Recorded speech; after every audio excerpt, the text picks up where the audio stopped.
My name is Matthew Cuddeback, and I'm a professor of philosophy at Providence College. I have 3 children. My wife and I and those 3 children live in Providence.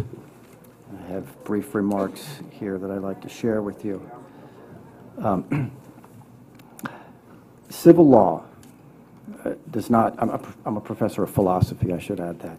Civil law does not create the most fundamental rights, but it recognizes and upholds them. It recognizes and it upholds what certain fundamental rights already are. For example, the right of a person to be treated equally, irrespective of his or her race, is not created by the law, but a right that is already there, that the law recognizes and upholds. The right comes first and the law comes second. So too, civil law protects, or should protect, the intricate and awesome design of our ecosystems. It does not create ecological design, but it recognizes and upholds ecological design.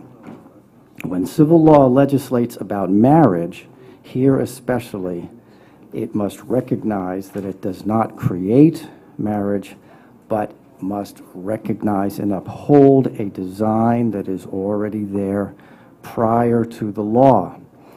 But notice, current Rhode Island law prevents polygamous unions, incestuous unions, and the marriage of those under a certain age. I ask you, are these restrictions concerning who can marry unfair? Are those unfair? The laws against polygamy and incestuous unions and those under a certain age.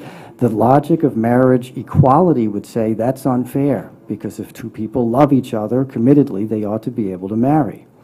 Well, I would suggest that rather what law is doing in preventing polygamous unions, incestuous unions, unions of people under a certain age, it is recognizing and upholding the design of marriage that is already there. That's precisely what marriage is doing. And that's what laws preventing also homosexual unions does. It's the same thing. So please, I would just appeal to you, please do not be swayed by the logic of marriage fairness or marriage equality. It's the same thing with polygamy and those other things I mentioned. Thank you. Thank you, Professor Cuddeback.